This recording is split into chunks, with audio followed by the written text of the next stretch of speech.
clubs and antisocial behaviour in the area. It'll just get all the angry drunk people out on the street. I mean, I don't think it'll help. Maybe, like they say, they're going to serve it in plastic cups is probably a good idea. But putting people out on the street at 2 AM is not a great idea, because you're just going to put an angry mob of drunk people that want to drink more just out on the street. So you're going to have more violence and more fights. If you can try and contain the violence, I mean it's not good inside the venue, but at least it's contained inside the venue. Yeah. So if they do serve alcohol in plastic cups, which is a good idea, you've got less glasses and stuff like that. That's what security's for in a venue. Yeah.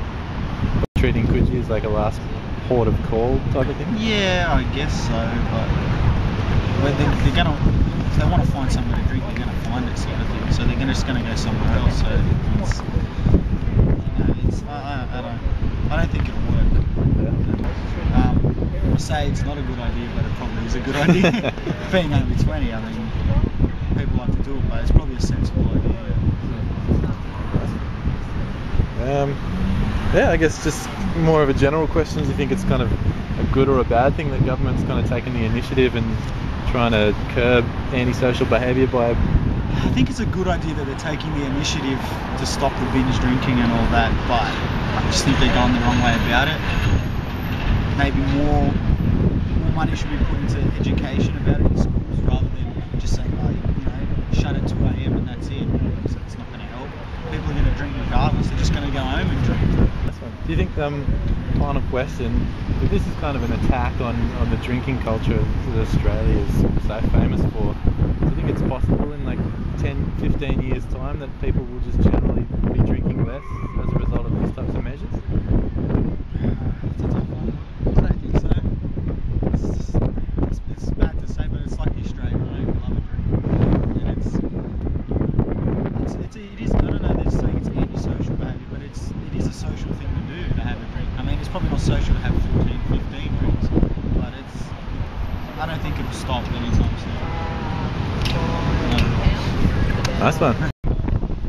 Yeah, what kind of effect do you think the lockout will have on like antisocial behaviour, like violence late at night? Yeah, it could have a bit of a positive effect. You do often get quite a few, bit of trouble as people are getting more and more drunk, so towards the end of the night.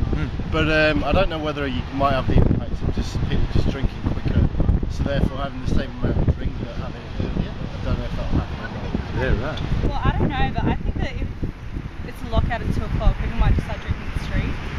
Like, I don't know, I wouldn't, but I think maybe some people might. It's a good idea, but I like the glass, I prefer a glass, but whatever needs to be done, I'll just move somewhere else and give me a glass. So I like a nice beer. I don't drink to get drunk. Being drunk is a byproduct of a good night in my life. So I'll find somewhere with a nice glass, mate, and duck. No shots. No shots. Oh, that's rubbish. Yeah, it's nice to have a shot, a nice whiskey to finish the evening off. It rounds it off nicely. So people, it's the mentality you've got to change from a young age with alcohol, rather than banning it and spoiling it for everyone, saying, right, let's go and get drunk. A European attitude is just go out and have a good time, and drunkenness seems to happen, Should be involved in food as well, It's just the companies and all, cheap beers, alcohol pops, it's just the wrong way to go. And with children and all, like marketing for children and all, and they do as well. So people just go and get drunk, which is silly. They shouldn't. Just go out and have a laugh, and then, as I said, drunkenness comes. Good drinking. So when you're young, you want to rebel against what you're told not to do, really. So if you say you don't go out and get drunk, then of course in the 70s you've got to go out and get drunk, and it's a big thing. Who can drink the most is the better man, really. It's camaraderie, So I don't know. I think I just said about 30 times in a row. An alcohol-fueled violence? I think it's a good idea, to be honest. I come from a coastal town in northern Queensland, and they did the same thing up there, and it worked. And I think that it helps with tourism in the area if people know that they can come from Britain or across Europe and know that Coogee or Bondi is a safe place to come, more than the reputation.